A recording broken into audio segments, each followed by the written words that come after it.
Vamos a dar comienzo porque además Miguel Ángel tiene la agenda un poquito ocupada hoy, porque después de la charla que tenemos aquí, pues se tiene que ir a Canal 12 porque hoy es el debate en Canal 12 con los demás candidatos y candidatas. Así que él viene a representarnos. A quien no lo conozca, él es Miguel Ángel Bustamante, es un compañero de Izquierda Unida de Écija y representa, está en el Congreso de los Diputados porque en las elecciones de abril ya iba como diputado y es el número 3 de la candidatura. En este caso, pues repiten el número 3 de la candidatura y ha tenido pues la amabilidad de acompañarnos en esta charla de hoy y además de representarnos en el debate, que esperemos que se coma el resto de contrincantes, entre comillas. Así que sin más, yo lo voy a dejar a él para que nos cuente un poco del programa de Unidas Podemos y demás. La mayoría de la gente que hay aquí, pues, o simpatizante o afiliado a Izquierda Unida, y muchos de los que vemos aquí, pues vamos a ser interventores y apoderados en las elecciones del 10 de noviembre. Así que yo ya os dejo con Miguel Ángel. Y una vez que él haga la introducción, pues el que quiera que le puede hacer cualquier pregunta y él la responderá. ¿De acuerdo? Bien, pues muchas gracias por la invitación y en primer lugar, como decía Pilar, agradeceros el trabajo que hacéis la militancia, haciendo la campaña, cubriendo los colegios con el próximo domingo de apoderado de interventor, un trabajo fundamental y que es el trabajo que caracteriza a la izquierda, trabajo militante y trabajo por cambiar nuestra sociedad. Nosotros el próximo 10 de noviembre, el próximo domingo, nos jugamos mucho. Entendemos que nos jugamos no solamente el próximo gobierno, sino el futuro a medio y a corto y a medio plazo. Y en un contexto que es distinto del 28. Hay un malestar entre nuestro pueblo por la repetición electoral. Hay un malestar porque el 28 de abril participó mucha gente en las elecciones y sin embargo no se ha podido constituir un gobierno de izquierda, ¿vale? Pero hay un contexto distinto a lo que fue la previa del 28 de abril, ¿vale? Hoy ya sabemos que el gobierno de Sánchez, o el presidente Sánchez, no quiere que se forme un gobierno de izquierda, un gobierno con Unidas Podemos, ¿vale? Hoy sabemos que el Partido Socialista pretende gobernar en solitario, con acuerdos con Ciudadanos, con acuerdos con el Partido Popular. Y sabemos también que la situación económica, hay indicios de que vaya peor, es decir, que haya una recesión, una ralentización de la economía. Hoy conocíamos los datos del paro y son los peores en los últimos años. Además hay economías como Alemania, que están en recesión, hay economías como Argentina, como Brasil, como Italia, que a nivel internacional son muy importantes y que según los indicadores económicos que hay, pues es probable que la zona euro y los países de la OCDE entren en una situación económica más difícil de la actual. Actualmente es de crecimiento económico, a pesar de que no se reparte, pero los países de la Unión Europea están creciendo ahora mismo. De hecho, España es de los que más crece, ¿vale? España produce una riqueza que es superior que nunca. España es más rica que nunca, ¿vale? En el tercer trimestre de 2008, que fue cuando la economía empieza a bajar, el PIB de España estaba en 1,11 billones de euros, ¿vale? Ahora está en 1,2, por lo tanto hoy somos más ricos que nunca, pero existe más pobreza, más precariedad y más desigualdad. Y eso es consecuencia de las políticas que han aplicado, políticas que son neoliberales, ¿vale? Políticas que adelgazan la participación del Estado en la economía, que privatizan y que precarizan el empleo. Fundamentalmente está la reforma laboral del año 2010, del año 2012, que fue la de Zapatero y la de Rajoy, la reforma del sistema público de pensiones, que fue en el año 2011 y 2013, y la reforma de la Constitución, el 135, que lo que viene a decir es que primero se paga la deuda con los bancos y después se pagan los servicios públicos. Nosotros entendemos, desde una fuerza política de izquierda, que es fundamental defender los derechos de los trabajadores y trabajadoras. Y la economía política clásica, donde nosotros nos referenciamos, entiende que el salario del trabajador está formado no solamente por el salario directo, que es el que recibimos cuando trabajamos, el salario bruto, que se ha deteriorado por las reformas laborales, se ha abaratado despidos, se ha facilitado el trabajo temporal, se acaba con los convenios colectivos y por tanto se ha producido una situación que es que las empresas han despedido a trabajadores que ganaban 1.500, 1.600, 1.700 y han contratado en su lugar a trabajadores por 500, 600, 700, 800 euros. ¿Eso cómo lo han hecho? Eso lo han hecho por la reforma laboral de Zapatero y la de Rajoy, porque antes el despido estaba en 45 días por año trabajado. Zapatero lo bajó a 33 y Rajoy a 20, máximo 2 anualidades, y además de esos 20, 8 lo paga el Fondo de Garantía Salarial. Entonces muchas empresas han despedido trabajadores muy baratos para quitarse masa salarial y en su lugar han contratado a otros por bastante menos y por tanto se ha precarizado el empleo. Han atacado los servicios públicos también. Ahora se ha pasado dinero público, renta del trabajo, a la banca. Nosotros decimos que el salario del trabajador es el directo, pero también el salario indirecto. Un trabajador cuando recibe un servicio público de forma gratuita o muy barato, eso lo entendemos como parte del salario indirecto de los trabajadores, y eso es la sanidad, la educación, la dependencia, y eso lo han atacado también. Lo han atacado porque se ha pasado 350.000 millones de euros a la banca. De ese dinero ha habido 60.000 millones que se han perdido y que por tanto hay que exigir que lo devuelvan para blindar los servicios públicos. Y después tenemos el salario en diferido, que son las pensiones, que es el derecho que acumula un trabajador a lo largo de su vida laboral para tener un final de vida digno. Y ese también lo han tocado. 2011, el PSOE, más años para poder jubilarnos, 67, eso va progresivo hasta en 2027, estarán 67 años la edad de jubilación, y más años cotizados para tener 100% de la pensión. Y después el PP, la reforma 2013, que dice que las pensiones suben el 0,25 y no suben como los precios. Ha habido años que la luz ha subido un 9% en enero y la pensión subía el 0,25. Eso está por ley todavía. Eso ha sido los 2 últimos ejercicios. Se ha podido actualizar las pensiones al IPC gracias a las movilizaciones de los pensionistas, pero a través de un decreto. A final de año, ¿vale?, para actualizar las pensiones conforme al IPC. Pero la ley lo que dice es que las pensiones suben el 0,25. Y Unidas Podemos lo que se compromete es a blindar el sistema público de pensiones y a defender que las pensiones sean dignas, derogar las reformas del año 2011 y 2013 y derogar las reformas laborales. Hemos visto que el Partido Socialista ha pasado porque ha habido en los partidos socialdemócratas ha habido cambios importantes. Ha habido, por ejemplo, en el Reino Unido, con Jeremy Corbyn, el Partido Socialdemócrata ha girado a la izquierda respecto a lo que representaba Tony Blair y la antigua socialdemocracia. Aquí en España se pensaba, o pensábamos, llegamos a pensar que Sánchez, que ganó las primarias enfrentándose al aparato del partido, podía girar a la izquierda, ¿vale? Lo que nos ha demostrado los hechos es que no, ¿vale?, que utilizó un discurso de izquierda para ganar las primarias, pero que después en la práctica está aplicando la receta clásica del Partido Socialista. Porque Sánchez ganó las primarias, recordad, diciendo que iba a derogar las 2 reformas laborales, del año 2010 y la del año 2012. Pero después de ganar las primarias, ya decía que iba a derogar la reforma laboral del PP en el año 2012. Después nos dijo que iba a derogar los aspectos más lesivos, los aspectos peores de la reforma laboral. Luego ya habló de un nuevo estatuto de los trabajadores sin tocar las reformas laborales, y ya lo último es la mochila austríaca. La mochila austríaca es el despido gratuito. Mochila austríaca es que el trabajador de su salario guarda una parte para cuando te jubiles la tiene acumulada, pero si te despiden es tu indemnización y por tanto el despido gratuito para las empresas.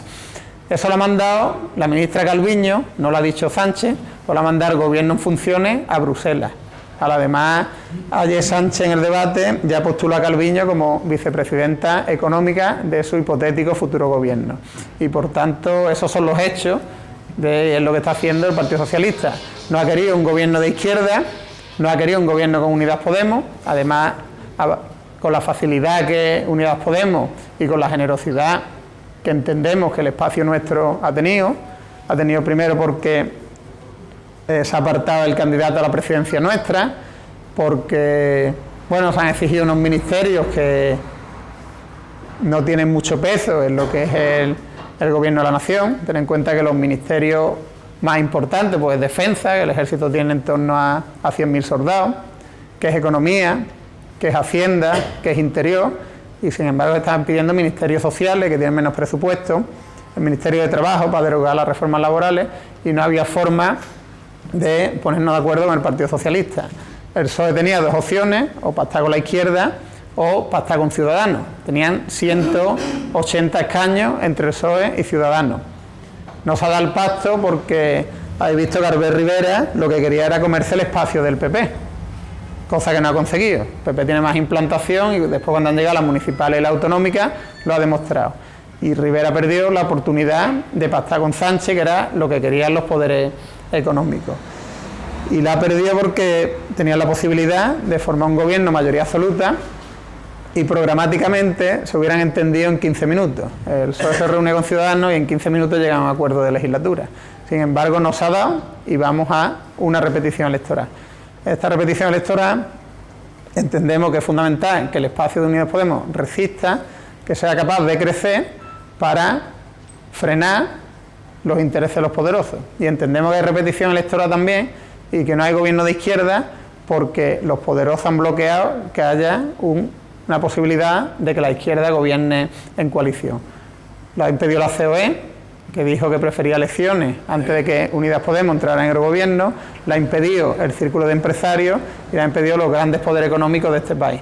Por tanto, el 10 de noviembre tenemos que demostrar que el pueblo no se resigna y que hay una alternativa que defiende los intereses del pueblo, que defiende el sistema público de pensiones, que va a enfrentar las reformas laborales y que además es la única fuerza política que puede pelear porque estos derechos o se mantengan o se recuperen. Esta mañana teníamos una reunión con Comisión Obrera, con la dirección andaluza, y entonces la secretaria andaluza de comisiones, Nuria López, nos ha entregado un decálogo de medidas que el sindicato le está entregando al conjunto de partidos políticos. Esas 10 medidas del sindicato van en nuestro programa: derogación de las reformas laborales, sistema público de pensiones, reforma fiscal progresiva para que paguen más los que más tienen, derecho a la vivienda. Todas esas medidas van en nuestro programa. Pero además le hemos dicho que no solamente el programa, que es que nosotros, es posible que otras fuerzas políticas también lleven medidas similares en el programa. Nosotros somos la fuerza política que puede garantizar que eso se cumpla. Y por tanto, el 10 de noviembre, la alternativa a los trabajadores tiene que ser Unidas Podemos, porque en este país hemos visto en los últimos años cómo 745.000 familias han perdido la vivienda. Ha habido 745.000 ejecuciones hipotecarias, familias que han tenido que dejar su vivienda. Hemos visto cómo la banca se ha llevado 60.000 millones de euros cuando la banca no ha sido capaz de perdonar ninguna hipoteca a ningún trabajador y trabajadora de dinero público. Hemos visto como cuando Juan Carlos I de Borbón, que representa también a los poderes económicos, asiste a un acto público, tanto Sánchez como Casado, como Rivera, como Abascal, agachan la cabeza y doblan las rodillas. Y hemos visto como cuando los poderosos llaman por teléfono, descuelgan el teléfono, el PSOE, Ciudadanos, el PP y Vox obedecen.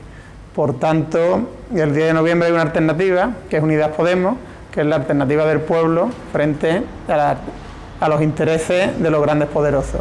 Y que ese día, además, el voto nuestro vale lo mismo que el voto de Florentino Pérez o de Ana Patricia Botín, porque con todas las trampas que pueda haber, todas las televisiones, los tertulianos, el control que tienen de los grandes medios de comunicación, el día de las elecciones están todas las papeletas. Ese día nuestro voto puede valer más para cambiar nuestro país que el voto de los poderosos. Por tanto, que el miedo cambie de bando, que la precariedad cambie de bando y que el 10 de noviembre el pueblo recupere derechos y conquiste futuro. Así que muchas gracias y si queréis pasamos a las preguntas, ¿no?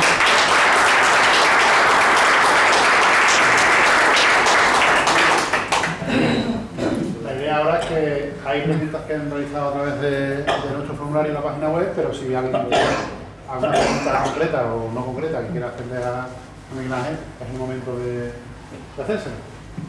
Si no, lanzo yo preguntas a través de las redes. ¿Alguien se anima? ¿No diga rompehielo? Bueno, pues... ¿Quién cambia el país? Ahí está. Yo creo que el país lo tenemos que cambiar entre todos y todas. Entendemos, sí, que dentro de un mundo capitalista donde el sector financiero tiene mucha fuerza y donde es difícil cambiar las cosas, entendemos que el Estado-nación, el Estado, es el último resorte que nos permite transformar. Una persona que entra en una empresa a trabajar, ¿cuánto le exige? Te pregunto. ¿Cuánto le exigen en qué sentido? Sí, para empezar a trabajar. O sea, trabajar, hombre, las empresas estamos viendo que no se cumplen convenios, que tienen que echar un montón de horas, que te pagan una miseria, que no pagan el salario mínimo, que son 900 euros. ¿Quién tiene la culpa? Bueno, es el sistema. Nosotros decimos que tiene que haber más inspección de trabajo. Pregunto, ¿eh? Sí. Una cosita, hay que preguntarle y dejar de responder. Si no, lo debo responder. Claro, lo debo responder. Le he preguntado más. Vale. Perfecto. Nosotros en el sistema capitalista y en la empresa privada hay una contradicción, que mientras más derechos tenga un trabajador, o sea, más salario, ¿vale?, mejores condiciones, menos beneficio tiene la empresa, ¿vale? Entonces las reformas que ha habido en estos años, la que os decía, las reformas laborales, que se han cargado los convenios colectivos, que se han cargado la capacidad de los sindicatos de negociar, van en la línea de que el trabajador tenga menos salario y peores condiciones para que la empresa tenga más beneficios, ¿vale? Entonces es el beneficio para la empresa, ¿no? ¿Vale? Entonces, ¿qué tenemos que cambiar? La legislación laboral, ¿vale?, para que los trabajadores tengan blindados unos derechos. Eso es la pregunta. Es la contestada. Nosotros hemos conseguido lo digo, Unidas Podemos, la 12ª legislatura, esta ha sido la 13, esta corta de 6 meses, en la anterior de 3 años, se consiguió después de la moción de censura subir el salario mínimo a 900 euros. Eso afectaba a millones de trabajadores, a los que estaban en 735, que era el salario mínimo de antes, y a los que estaban en lo que va entre los 735 y los 900, una subida del 22%. Ahora nos comprometemos a subir el salario mínimo a 1.200 euros. Y sabemos que hay empresas que no cumplen con la propia legislación. O sea que hay gente que se da mucho golpe de pecho con la bandera de la Constitución, pero sin embargo no cumple la legislación en los tajos. Y por tanto tiene que haber más inspección de trabajo, tiene que haber mejores condiciones laborales y tiene que haber una reforma, o sea, derogar unas reformas laborales que son muy lesivas para la clase trabajadora. Y en el año 80 había, perdona, ya han perdido la palabra. En el año 80 sí había un poquito más de intervención por parte de los inspectores. ¿Es correcto? Sí. Hoy en día no lo hay. Sí. Hoy te contratar el ayuntamiento, por ejemplo, vamos a poner 4 horas y echar 8. Vale. Date cuenta que en los años 80, yo nací en el 84, pero antes en España, ¿vale?, antes, cuando tenía un trabajo, tenía una seguridad y una estabilidad. Hoy, como dato, el 15%, 15 de cada 100 trabajadores, están en riesgo de exclusión social. Y es que han machacado las condiciones de trabajo y los derechos de los trabajadores y trabajadoras. 6 meses y 22 días en la misma empresa. Compañero, que no habla. Me callo, ¿no? Me están diciendo que me callo. Después pregúntame. Colgado. Venga. A ver, MAPAI se presenta aquí en Andalucía en 4 provincias, Sevilla, Cádiz y Granada, ¿no? Sí. Con toda seguridad no va a sacar nada, eso está claro, pero ¿cómo puede repercutir? Porque puede ocurrir que ellos no saquen nada, ellos no van a sacar nada, no es que puede ocurrir, ellos no van a sacar nada, pero puede ocurrir que nos quiten algún escaño a nosotros. Sí. Puede ocurrir. De hecho, los datos que teníamos nosotros, los datos y los que publicó el CIS, por ejemplo, después de hubo una primera investidura en julio fallida, que eso provocó un shock entre la gente progresista y de izquierda, porque la gente no entendía cómo carajo se ponen de acuerdo la derecha, que se pelean en los debates, pero se ponen de acuerdo para gobernar las comunidades autónomas aquí en Andalucía, para privatizar la sanidad, ellos se ponen de acuerdo, y por qué la izquierda no es capaz de ponerse de acuerdo. Eso generó una frustración en julio, ¿vale?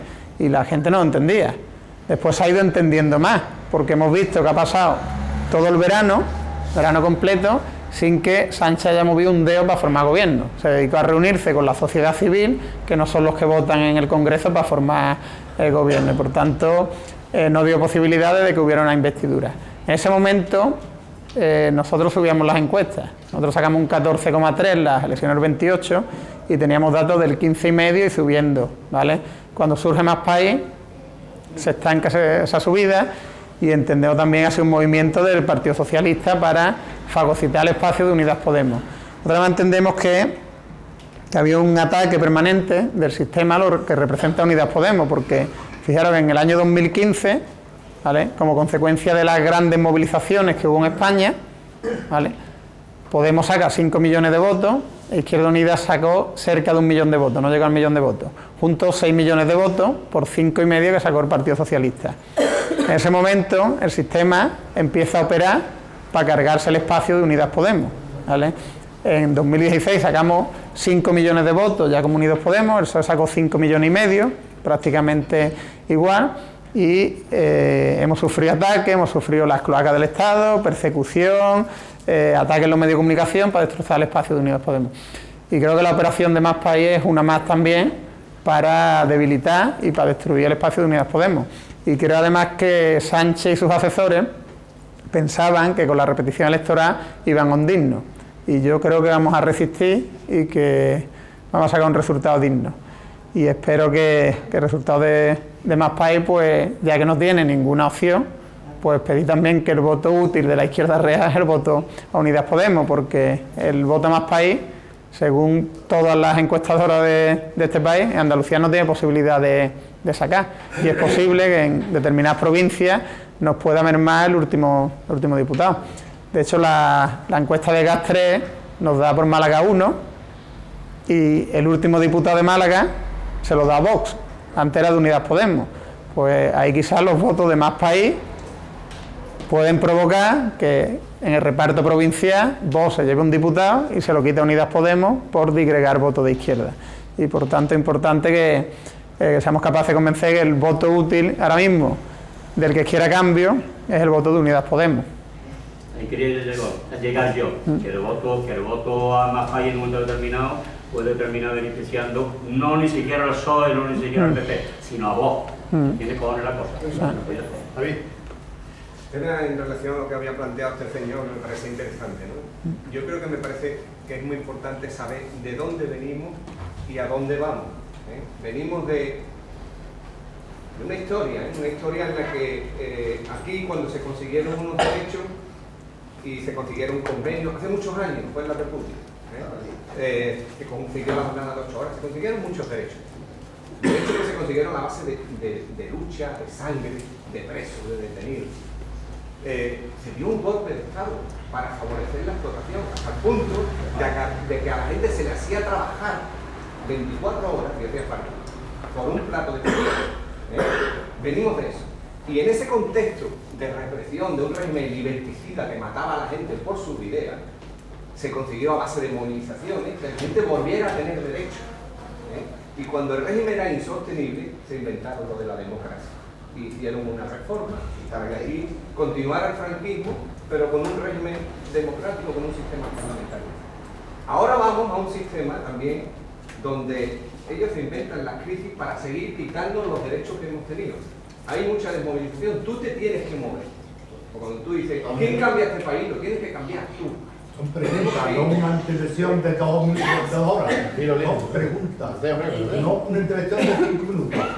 Entonces, la mesa está siempre bajones. Estamos... Eso, perdón. Termino. Por favor, no. Estamos en una situación en la que dicen que viene una crisis. Con la crisis anterior, que ya era una estafa, nos han quitado un montón de derechos. Han facilitado el despido. Y ahora vienen a por más, a quitarnos más derechos. Los que no nos quitaron antes, quieren quitárnoslo ahora. Entonces, o se está fuerte, empezando los PIB, y nos ponemos a movilizarnos todos, o nos lo van a quitar todo. Todos. Vienen por las pensiones, vienen por la sanidad, vienen por los salarios, vienen por todo. Tenemos que mover, amigos. Y la esperanza de unidad puede. A raíz de eso, alguien por internet pregunta si se consiguiera derogar la reforma laboral, ¿cuáles son las líneas básicas de Unidas Podemos en cuanto a una posible nueva ley del trabajo? Y al hilo de esto, ¿puede explicar en qué consiste la mochila de Chiapas? Sí. Sí, nosotros planteamos que el salario mínimo tiene que estar en 1.200 euros, ¿vale? Que tiene que subir por ley. Planteamos también que un contrato a partir de 6 meses deja de ser temporal, ¿vale? Que cuando tienes un pagador, un solo pagador, no eres un autónomo, sino que eres un asalariado y por tanto muchas empresas lo que están haciendo es que te factura una empresa, tú te pagas tu cuota de autónomo y él te paga. Eso es fraude, porque cuando tú tienes un pagador tú eres un asalariado y por tanto tú no te tienes que pagar las cuotas de autónomo, sino que es la empresa la que te tiene que pagar las cotizaciones sociales y por tanto lucha contra el fraude, más inspección derogar las reformas laborales para que una empresa con beneficios no pueda despedir, ¿vale? Y en la cuestión de la mochila austríaca, evidentemente, nos oponemos frontalmente, porque la mochila austríaca lo que hace es facilitar el despido. La mochila austríaca es que de tu salario una parte se quede acumulada, ¿vale? Una parte se queda acumulada para que, si te despiden, esa sea tu indemnización por despido, ¿vale? O en caso de que no te despidan, pues cuando te jubiles pasa a tu cuenta corriente. Pero eso tiene unas consecuencias, que es que ya la empresa ya no te tiene que indemnizar por despedirte. Y entonces cuando quieras precarizar el empleo, te echa a la calle, tú te lo pagas y luego te contrata a otro por 300 euros menos y se ahorra costes del trabajo. Y eso es lo que ha planteado el Gobierno en funciones y Nadia Calviño a la Comisión Europea en el documento que le ha mandado. Y por tanto, es importante a veces no solamente no creerse lo que dice Sánchez en la tele, sino también los papeles que envían a Bruselas, que algo de importancia tienen que tener.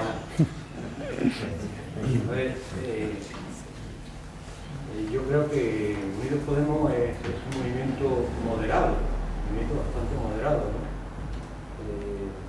Que bueno, hemos dejado detrás muchas cosas que creo que volverán a venir si Dios lo quiere, como las bases americanas, y de eso no se habla, como la reforma agraria, en fin, eso ha quedado atrás, pero bueno, te quería preguntar, ayer escuchando a Pablo Iglesias dijo dentista gratis.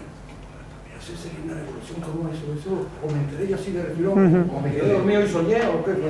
¿Dentista gratis, digo? Sí, dentro de las propuestas de sanidad, pues igual que en educación estamos planteando escuelas de 0 a 3 años, que son las infantiles gratuitas, en sanidad estamos planteando... ¿Eso sería revolucionario? ¿Eso sería la hostia? Bueno, un avance en los servicios públicos. No el socialismo, ni en la nacionalización de la banca, pero es un avance en derecho, igual que la educación de 0 a 3 años gratuita es un avance, igual que los permisos de paternidad 16 semanas es un avance, igual que el salario mínimo a 900 euros es un avance, que el dentista sea gratuito, esté en la cartera pública, es un avance. Yo entiendo que Unidas Podemos un movimiento plural y entonces yo no creo que sea moderado. No creo que sea moderado, sino si fuéramos moderados estaríamos gobernando ahora, no habría problemas para las élites económicas. Yo creo que aplica el sentido común. Parece que lo radical y lo que no es moderado son los partidos que te dicen hay que ilegalizar PNV, que es un partido con el que yo no comparto ideología, es un partido que defiende los intereses de la burguesía vasca, pero que es un partido democrático, que es un partido que se opuso al golpe del 36, que defendió la República, que tiene una trayectoria democrática, que es el partido más votado en el País Vasco y que ahora llega a la extrema derecha y le dice te vamos a ilegalizar, pero así. Y por tanto eso es lo que no es democrático y lo que tenemos que también condenar y responder de forma importante en las urnas, que la extrema derecha no pase, que el fascismo no pase, porque además, y me estoy yendo un poco de la pregunta, pero además quisiera aclarar que el fascismo y la extrema derecha defiende los intereses de los poderosos. La extrema derecha te dice la culpa de la situación que tenemos, la culpa no es de los bancos ni es de los empresarios, la culpa es del inmigrante que viene a quitarte el trabajo, o la culpa de la mujer que te denuncia falsamente, o la culpa es del parado que cobra subsidios. Eso es lo que dice la extrema derecha, enfrentarse con el pobre en vez de atacar al poderoso. El fascismo viene a defender los privilegios de los de arriba. Ha sido así siempre históricamente y sigue siendo así. Y habéis visto cómo... En el buen sentido de la palabra. Sí. Tanto en las formas como en las propuestas hay una moderación por parte de la izquierda más revolucionaria, porque no hay más abajo nada más. Somos moderados. O sea, yo como candidato no renuncio a la cuestión de las bases, siempre lo hemos defendido desde Izquierda Unida y desde el Partido Comunista, y nosotros defendemos que Andalucía es tierra de paz y que las bases norteamericanas no pueden estar aquí para atacar África o para atacar Oriente Medio. Y tuvimos la oportunidad, además, en la legislatura 12, cuando Trump aplicó los aranceles a la aceituna de mesa, tuve la oportunidad de estar con algún compañero en la Embajada de Estados Unidos. Hice la petición de reunión, nos reunimos con el secretario de Asuntos Económicos de la Embajada, Tom Ríos se llamaba, era y sea la primera vez que un comunista y gente izquierda entraba en la embajada de Estados Unidos. De hecho nos dijeron, tenemos que tener más relaciones con vosotros porque nos llevamos mal, con los que nos llevamos bien a veces no hace falta hablar tanto, pero con vosotros. Y nosotros en esa reunión le dijimos abiertamente al americano que si le subían los aranceles a la aceituna de mesa, nosotros íbamos a proponer también a las instituciones que las bases se fueran, porque España tiene que tener también instrumentos de negociación, y frente al chantaje de los Estados Unidos ahora van a subirle los aranceles al aceite, al olivar, que además fuente de trabajo y de ingreso aquí en Andalucía, y el gobierno de España tiene también que jugar la carta de las bases militares. Y nosotros de la izquierda lo tenemos claro, defendemos la paz y no defendemos las intervenciones imperialistas de los Estados Unidos. Y no entendemos que haya bases norteamericanas en nuestro territorio para atacar a otros países y no renunciamos a ellos. Es cierto que Unidas Podemos es espacio plural, pero desde Izquierda Unida no renunciamos a la salida del ejército de Estados Unidos de las bases de Rote de Morón. Yo, vamos, era una duda que tengo porque lo único que le bueno a Pedro Sánchez fue que quiso derrogar el 135 y entonces ignoro si llegó a tocarlo, pero sigue tal como se modificó, ¿no? Sí, no, el 135 fue una reforma de la Constitución que además necesita, cuando lo aplicaron, que fue en el año 2011, no se votó, ¿vale? Porque nosotros Izquierda Unida tenía 11 diputados. Hacen falta un 10%, un 35% de diputados para forzar un referéndum, ¿vale? Si en esta legislatura anterior, en esta no se han dado, pero la anterior, la de los 3 años, de 2016-19, hubiera habido una reforma constitucional, el grupo nuestro dijo que eso lo votarían los españoles y las españolas. En el año 2011, a la izquierda del PSOE no tenía fuerza para que la traición del 135, que entrega la soberanía del país a los mercados, no se hubiera podido aplicar si nosotros hubiéramos tenido 35 diputados, hubiéramos forzado un referéndum y la gente hubiera votado que no. Sin embargo, hicieron un cambio de la Constitución que además lo cambia todo, ¿vale? Porque ya no es la Constitución del 78, ya la de 2011, porque ya tiene un artículo que te prioriza el pago a la banca sobre los capítulos sociales de sistemas públicos. Pedro Sánchez dijo que lo iba a derogar. Sí, pero cuando en las primarias del PSOE, ya después no lo ha vuelto a decir. No lo ha vuelto a decir. Eso es lo que estaba, No. la duda que tenía. Él no ha planteado la derogación del 135 y no lo plantea de cara a futuro. Y para que se sepa, la hizo Rodríguez Zapatero. Sí, ¿no? sí. Que quede claro que la hizo PSOE. Con el PP, claro, con el da apoyo una mayoría. Gobernando Rodríguez Zapatero, que no quede claro. Sí, a petición de los poderosos, hubo una llamada de teléfono entre Zapatero y Rajoy y acordaron modificar la Constitución del 78. Mira, Bueno, en Andalucía hemos visto que la estrategia, bueno, el PSOE hacía políticas de derecha cuando estaba en el gobierno y la estrategia de la derecha y la unión de la derecha, pues al final tenemos un gobierno todavía más de derecha que teníamos, que ya es algo.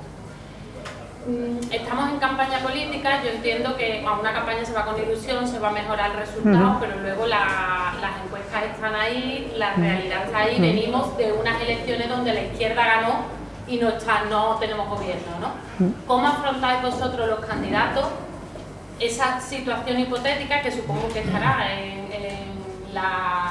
el pensamiento de todo el mundo, de que pueda pasar lo que ha pasado en Andalucía a nivel nacional con lo que eso representa a nivel de derechos de todos y de todos? Yo creo que la repetición electoral darle una segunda oportunidad a la derecha, y si ganara la derecha sería para correr a gorrazo a Sánchez y a Iván Redondo, que es el asesor de Sánchez, que es el que le recomendaba que si iba a nuevas elecciones tendría más diputados y tendría un gobierno solitario del Partido Socialista. Es un riesgo, pasó en Andalucía, pasó por la abstención. En Andalucía mucha gente pensaba que el PSOE lo tenía ganado, había mucho descontento con Susana Díaz, mucha gente no fue a votar y la derecha, que siempre vota, la derecha que siempre participa, ganó. Y la política del PSOE, la Junta de Andalucía, ha sido una política derecha, pero el gobierno del PP, de Ciudadanos y de Vox está apretando aún más. Hoy en la reunión con Comisión Obrera nos decían que están desmantelando agencias públicas, que están privatizando la sanidad y que están aplicando unos cambios de los cuales todavía nos percibimos, no somos capaces de percibirlos porque todavía no se ven, pero que van a tener unas consecuencias. Es por hacer un símil, es como si tú vas en un avión y el avión ha cambiado de rumbo, pero tú no te das cuenta. Nos daremos cuenta cuando lleguemos al aeropuerto y cuando ya veamos los cambios que están aplicando. Y ahora hay que evitar que la derecha llegue al gobierno. Por eso decimos que el voto útil de la izquierda es el voto de Unidas Podemos. Porque si nosotros salimos fortalecidos, si nosotros resistimos, si nosotros sacamos un buen resultado, el PSOE no va a poder pactar con la derecha y se va a tener que sentar con Unidas Podemos. Y terceras elecciones no va a haber. Y por tanto ahora es importante que Unidas Podemos saque el mayor número de votos posible, teniendo en cuenta que es un error garrafal repetir las elecciones, pero que es culpa de Pedro Sánchez.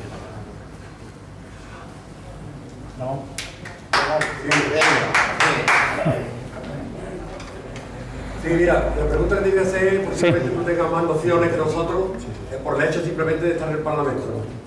¿Tú crees que si el Partido Socialista y Unidas Podemos sacan mayoría absoluta o resultado de mayoría absoluta, formar el gobierno? Si es más operativo, pues contestación. Sí, yo creo que a Sánchez no le quedaría otra opción, porque ¿cómo justifica que habiendo número la izquierda busque el apoyo de la derecha? ¿Pero tú qué crees? Yo entiendo que el PSOE nos quiere pactar con nosotros, pero las realidades son realidades. Y si el pueblo da un mandato, que ya dio un mandato el 28 en esa línea, y el Partido Socialista de la Acertada, si hay un mandato claro, pues tendrá muy difícil pactar con la derecha y obviar que hay una mayoría absoluta de izquierda. Yo creo que el PSOE, y conozco al PSOE, nos quiere que nosotros estemos en el gobierno. Y más ante el escenario que os decía al principio de situación económica compleja, donde la Unión Europea va a exigir más recortes, donde van a tener que contener gastos, ¿vale? Donde nosotros estamos planteando que si tiene que haber recortes, que sean por arriba. Nosotros decimos que hay que subir los impuestos a los que más tienen, que no puede ser que en España el 1% de la población tenga el 37% de la riqueza y que por tanto hay que recortar por arriba y no por abajo, que la banca tiene que tener un impuesto para que devuelva los 60.000 millones y eso es incómodo para el PSOE, porque si hay una situación económica delicada y la Unión Europea da un mandato al Gobierno de España de recortar, pues seguramente el Partido Socialista, si no gobierna con Unidas Podemos, volverá a recortar en educación, en sanidad, en pensiones, en salarios y no recortará a los poderosos y a los de arriba. Y entonces ellos no quieren gobernar con nosotros. Pero si hay un mandato del pueblo y el resultado nuestro es bueno, pues las matemáticas mandan también en política. Cambiando un poco de tercio, en caso de formar gobierno, ¿promoverá o impulsará Unidas Podemos la derogación de la LOMCE y la salida de la religión de las aulas, entre otras medidas? ¿Cuál es la línea del programa de Unidas Podemos en cuanto a educación? Nosotros apostamos por aumentar el gasto en educación. Sabéis que el gasto está en el 4% del PIB, es muy bajo. Los países de la Unión Europea están en torno al 6% de gasto en educación y por tanto abogamos por aumentar el gasto en educación para bajar las ratios, ¿vale? Que la educación sea de más calidad, mientras menos niños haya en una clase, más calidad en la enseñanza. Apostamos porque la religión, nosotros respetamos las creencias religiosas, pero que sea algo del ámbito privado, que no esté en la escuela pública. En la escuela pública tiene que haber más horas de lengua, más horas de matemáticas, de educación física, de conocimientos medios naturales, pues la religión tiene que ser una cosa del ámbito privado. Y de hecho, en la legislatura anterior, nosotros llevamos una iniciativa, además tuve la oportunidad de presentarla, para pedirle al gobierno de Rajoy, cuando estaba Rajoy, que la religión saliese de la izquierda, de la escuela y que se rompieran los pactos con el Vaticano. Y fue aprobada la Comisión de Educación con los votos del PSOE. Recuerdo un acto que hicimos en el Ateneo de Madrid. Además lo recuerdo bien porque fue justo el día que proclamaban la DUI. Y ha sido la primera y única vez que he ido a un acto con escolta. Me pusieron escolta porque era un acto en el centro de Madrid sobre laicidad. Y ahí entraba el nuevo responsable de laicidad del Partido Socialista, gobernando Rajoy, y ellos se comprometieron a sacar la religión de la escuela, y a apostar por el laicismo y tal. Pero cuando llega al poder, parece que se lo ha olvidado. La LOMCE también había un acuerdo, no solamente de Izquierda Unida, Podemos, Esquerra Republicana, el Partido Socialista y muchos movimientos en defensa de la educación pública, asociaciones, de derogar la LOMCE. Sin embargo, cuando había mayoría no se ha hecho. La LOMCE plantea una reforma que lo que busca de cara a futuro es sacar a los hijos de los trabajadores de las universidades. Adelanta itinerario, ¿vale? Adelanta itinerario para que se salga antes de la escuela y se vaya para la formación profesional.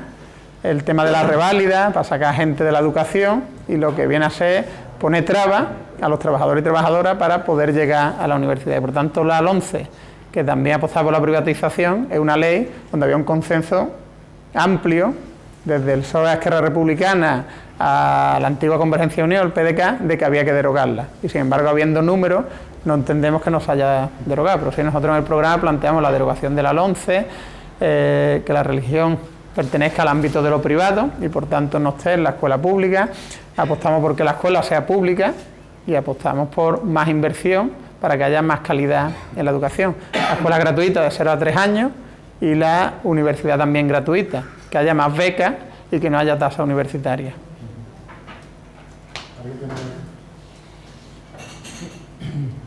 Vale, pues sigo. Has nombrado antes la DUI y demás, y aquí una pregunta. ¿Sería Pablo Iglesias un interlocutor válido para dialogar y negociar sobre el problema de Cataluña? ¿Podría ser igualmente válido Alberto Garzón? ¿Lo aceptaría Pedro Sánchez? Sí, yo creo que sí, porque en Cataluña hay una realidad, que hay 2 millones de personas que defienden la independencia de Cataluña. Y por tanto la vía judicial se ha demostrado que no es útil para resolver un conflicto político. Entonces entendemos que la cuestión catalana hay que resolverlo desde la política y no desde la confrontación y desde la crispación. Además entendemos que los discursos a la derecha del PP, Ciudadanos y Vox lo que hacen es fabricar independentistas. Cuando alguien aquí desde posiciones reaccionarias de derecha te dice los catalanes que se vayan, hay que meterlos en la cárcel, que se pudran en la cárcel, los catalanes que tienen que hablar en español, que no sé qué. Lo que hace es que en Cataluña haya más independentistas, porque España tiene una realidad plurinacional. Cataluña es un pueblo, una nación, que tiene una lengua, que tiene una historia y que forma parte de un proyecto común que es España. Nosotros abogamos por la República Federal como modelo de Estado y entendemos que ha sido las cuestiones materiales provocadas por la crisis, por la precariedad, las privatizaciones, el aumento de la pobreza, lo que ha hecho que crezca el número de independentistas en Cataluña. ¿Vale? Porque cuando se produce la crisis, nosotros decíamos la culpa es del capitalismo. ¿Vale? Ese era el discurso nuestro. El PP dijo la culpa es de Zapatero, quitamos a Zapatero y se arreglan las cosas. No era correcto. Los independentistas hacían la culpa de España y fueron capaces de construir un consenso en torno a ese proyecto de país. Ellos construyeron un proyecto de país y, debido al deterioro de las condiciones de vida de la gente, fueron ganando adeptos. Y hoy en Cataluña, pues el 45% de la gente se siente independentista. Antes era el 15%. Y eso se tiene que resolver desde la política.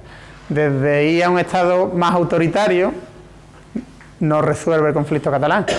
La vía judicial no resuelve el conflicto catalán, lo resuelve el cambio en España, y nosotros creemos que tiene que ser hacia una república federal y las políticas sociales que hagan que la gente y la clase trabajadora se sienta cómoda en un Estado que sea plurinacional y que defienda la riqueza lingüística, la riqueza nacional del conjunto del país.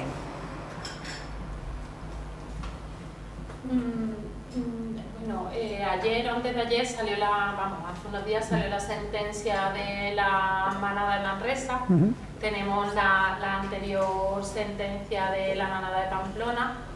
Desde Unidas Podemos, ¿hay algún tipo de medida que vaya directamente a la modificación de la ley para que no se produzcan este tipo de sentencias? Sí, de hecho estuvimos ayer en la manifestación, estuvimos un acto en Sevilla, también hubo compañeras y compañeros en las movilizaciones y entendemos que la situación que sufren las mujeres, que algunos lo niegan, es un problema de Estado, es un problema de sufrir el terrorismo y machista, porque las están matando, porque este año han aumentado incluso las cifras de mujeres asesinadas y por lo tanto hay que ponerle freno. No entendemos que desde determinados partidos políticos no se reconozca que solo sí es sí, ¿vale? Porque se está dando pie a la violación, al abuso sobre las mujeres y por tanto hay que ir a condenas duras, hay que ir a la modificación del Código Penal para que solo sí sea así.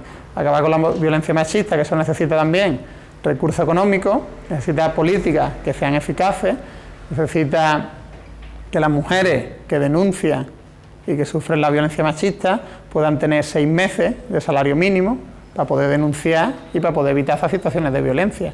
Necesitamos que haya una alternativa habitacional para aquellas mujeres que tienen su vida en riesgo y necesitamos que haya recursos para paliar esta lacra que sufren las mujeres, cuya la violencia machista y el asesinato es el término quizá más cruel y más duro, pero también lo sufren en el trabajo, donde cobran menos, o sufren en las pensiones, donde las mujeres cobran un 30% menos, y por tanto hay que luchar contra la brecha salarial y contra una sociedad que hace que las mujeres tengan la carga del trabajo reproductivo, que es el trabajo de cuidar de los niños, de cuidar de los ancianos, que no está remunerado y que después además se tengan que buscar la vida en trabajos que son más precarios, en trabajos donde se cobran menos y con la dificultad también añadida de que muchas empresas, cuando estás en edad de ser madre, no te contratan y por tanto hay que blindar también en la legislación laboral que las mujeres tengan derecho, que haya condiciones dignas de trabajo y evidentemente que la lacra de la violencia pues hay que exterminarla de raíz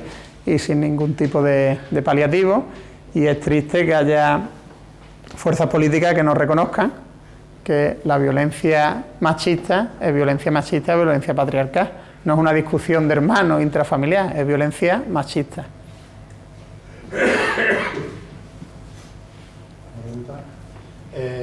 Sigo yo. ¿Por qué es importante crear una eléctrica pública? Sí, nosotros abogamos en nuestro programa por una empresa pública de energía, porque entendemos que el Estado tiene que ser dinamizador de la economía, el Estado tiene que jugar un papel importante en la economía.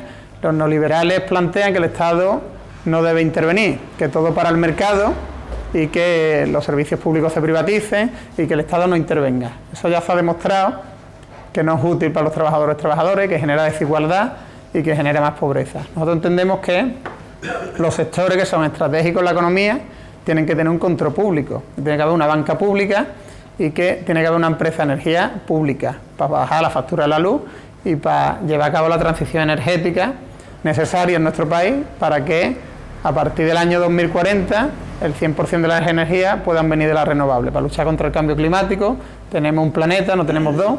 Estáis viendo cómo se están deteriorando las condiciones de vida en nuestro planeta y entendemos que es fundamental que haya una empresa pública de energía que haga que no nos roben más con el precio de la luz, que es de los más caros de Europa, pero que además nos permita transitar a un modelo más sostenible. Además en Andalucía tenemos sol, tenemos viento, tenemos buenas condiciones para las renovables. No tiene sentido que el Reino Unido o Alemania produzcan más energía solar que España. No tiene sentido que haya países donde cuando tú pones una placa y metes energía en la red, te compre la eléctrica de energía y te paguen por la energía que tú produces. Y aquí en España te pongan trabas para que tú te instales energía solar para que la energía sea limpia y sea más barata. Llevamos unos 50 minutos de acto, ¿vale? Él tiene a las 9:30 debate en la tele, a que invito a que veáis, ¿vale? En Canal 12. Si nadie tiene... ¿Tú tienes preguntas, Dani? Pues yo una sugerencia. Debía estar yo desde las 9. No, aquí está controlado. Por eso no te preocupes. No lo vayamos quemando. No hay que quemarle por todos lados. Por eso he dicho que lleva 50 minutos hablando. Y por eso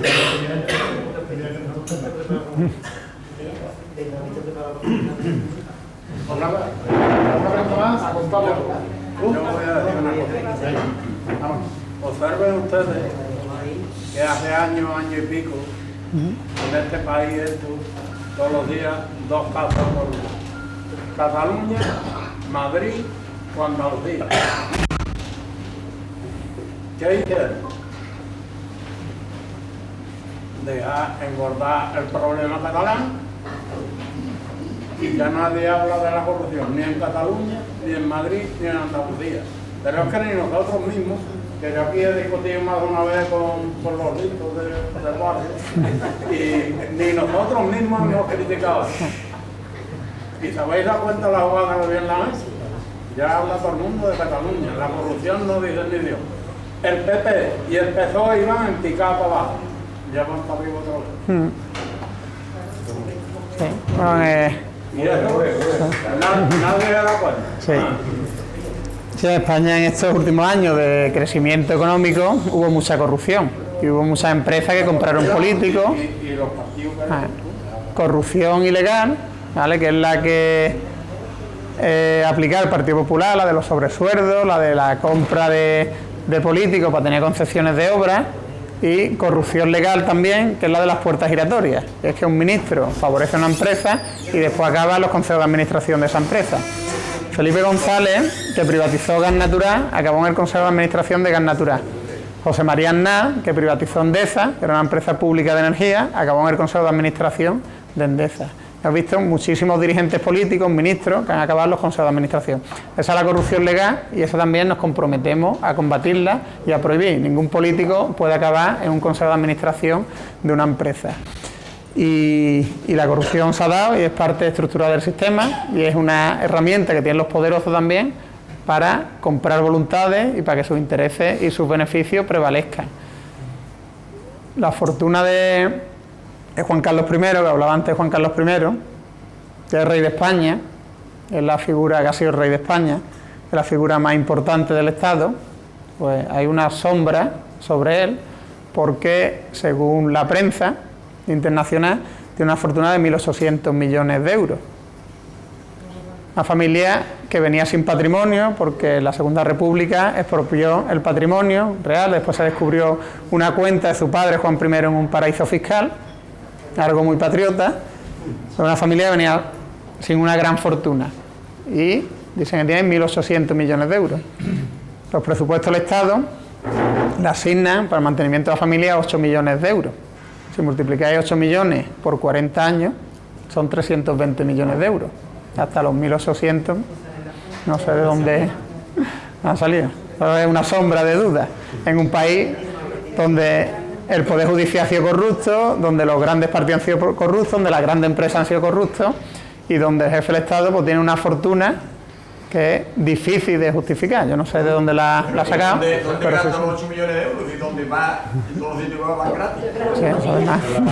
Hombre, un tema interesante es combatir la corrupción judicial. Es un punto importante estar en el gobierno, que yo me temo que fuera parte de la parte política y económica, porque eso es como un amigo mío me decía, te lo juro por mi libertad. Es que esa gente, si dejan de tener el poder que tienen en todo el sistema judicial, o se les puede venir el chiringuito muy abajo. Entonces, no solamente la corrupción económica, sino sabemos que es la corrupción judicial, porque tiene el poder de poner los jueces a dedo y las consecuencias que tiene. Yo me temo que muchas de las razones por las que no quiere que entre Unidos Podemos es para que no tenga visibilidad de todo lo que sucede en las cloacas del Estado. Cuando está en el Consejo de Ministros tiene una información que evidentemente no tiene cuando está fuera del gobierno. Una cosa que más se pueden temer, fuera parte de la... porque es que si ya no ponen sus propios jueces... Sí, los pasteleos que hay en el Consejo General del Poder Judicial. A otras informaciones muy privilegiadas, se le puede venir el chiringuito abajo, ¿no? Evidentemente, lo que no es de recibo que en este país ha habido muchos casos de corrupción, han robado dinero público a los trabajadores y trabajadoras para que vaya a manos privadas de los capitalistas. Salga, por ejemplo, Jordi Pujol, otro corrupto catalán, tiene en común, es independentista, o tiene en común con los del PP, que es un corrupto, que ha aplicado políticas de derecha, que no tiene sentido que salga diciendo, como dijo, como yo muevo al árbol y se mueven las ramas, va a caer. Y de hecho ahí está. Y ahí está. Que no tiene nadie que mueva el árbol, por eso está. No ha movido el árbol. O Bárcenas, que lo tiene ahí, que tenía unos apuntes de los sobresueldos del Partido Popular, donde estaba M. Rajoy o JM, y que es la corrupción que ha habido y es la historia de este país. Se ha construido sobre un régimen corrupto y sobre un bipartidismo que era corrupto. Muy bien, pues ya se va a tener que ir para Canal 12. Darte las gracias por hacer el esfuerzo de no solo tener el debate, sino estar aquí también con nosotros y nosotras disfrutando de tu presencia. Y nada, muchas gracias. Pues nada, gracias a la Asamblea Local.